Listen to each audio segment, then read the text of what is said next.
ceasefire between Azerbaijan and ethnic Armenians in the disputed region of Nagorno-Karabakh is in its third day. With reports of minor violations, the long-frozen conflict reignited at the weekend and continued until a truce was agreed in Moscow during a meeting between the country's military leaders. Artis Maragasdiev sent us this report from the front line. In any conflict, there's an epicenter. Here, it is one specific village that we tried to get to multiple times. No luck, it was too dangerous. Until now.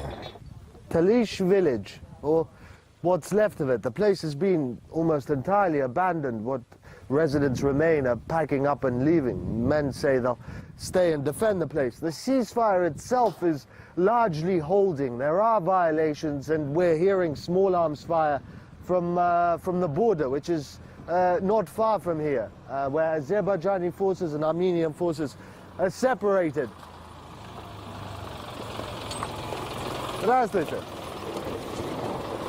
But as you can see for yourself, the place it's been through hell. The artillery barrages that hit this place, they were powerful.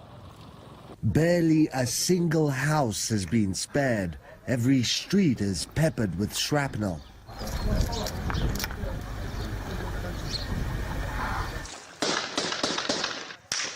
There's no love lost between the two sides. А вот насчет этого перемирия, вы как, оптимистично? С ними помириться? Ну вообще, вот прекратить огонь. Огонь, конечно. Конечно. А мириться? Мириться с ними? Я ничего не потерял. Родного человека, да. Но есть женщины, 3 сыновей убили. Она будет мириться? Garrick is packing his family's belongings. He's sending them to safety, but plans to stay and defend the village. And they're not the only ones we saw leaving. I don't understand. Why can't we live in peace? I don't know what these Azerbaijanis want. Why can't they just live in peace with us? Sentiment mirrored by villagers in Azerbaijan. The shells that the Armenian occupiers fired at us landed in our yards and in our farms, terrifying the population and causing injuries. But our army responded in kind. The Armenian forces have control over the nearby high grounds. From there, they have a direct vantage point over the village of Gorodiz and have been shelling it, along with nearby villages. Talish is the only village Azerbaijani troops managed to force entry into. They took about half of it before they were thrown back by Armenian defenders. But it wasn't only human casualties. Like this cow's got a shrapnel wound in its back leg. Plenty of dead cattle littered all over the place. And, well, the destruction speaks for itself. As with nearly all ceasefires, no one's taking a breather. Both sides are using the tentative calm to reinforce and resupply their forces. But after a standoff that's been dragging on for a quarter of a century, no one wants to see this truce fail. Murad Gazdiev, RT, from Nagorno-Karabakh. Well, here's where the disputed region lies between Azerbaijan and Armenia. As Murad Gazdiev, our correspondent, mentioned, there the conflict stretches back to the previous century when Armenians living in the territory pushed for independence, a move which wasn't internationally recognized. And that was followed by years of escalating violence until 1994, and where eventual ceasefire took place. The areas marked here in red on this map are where violence resumed over the past few days. And while the ceasefire in the region is mainly holding, international efforts are being spearheaded to prevent fresh outbreaks of violence. Artis Petrenko reports from Azerbaijan.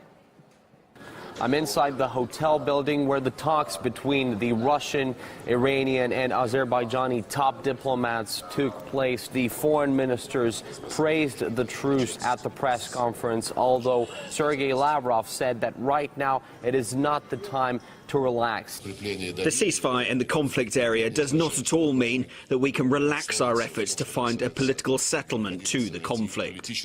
It's the conflict which needs to be reach a breakthrough sooner rather than later. Status quo is not only unsustainable, it's unacceptable.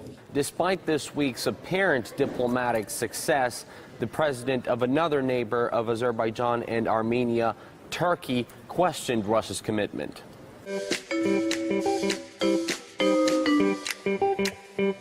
Azerbaycan-Ermenistan arasında taraf aranacaksa burada en önemli taraf Rusya'dır.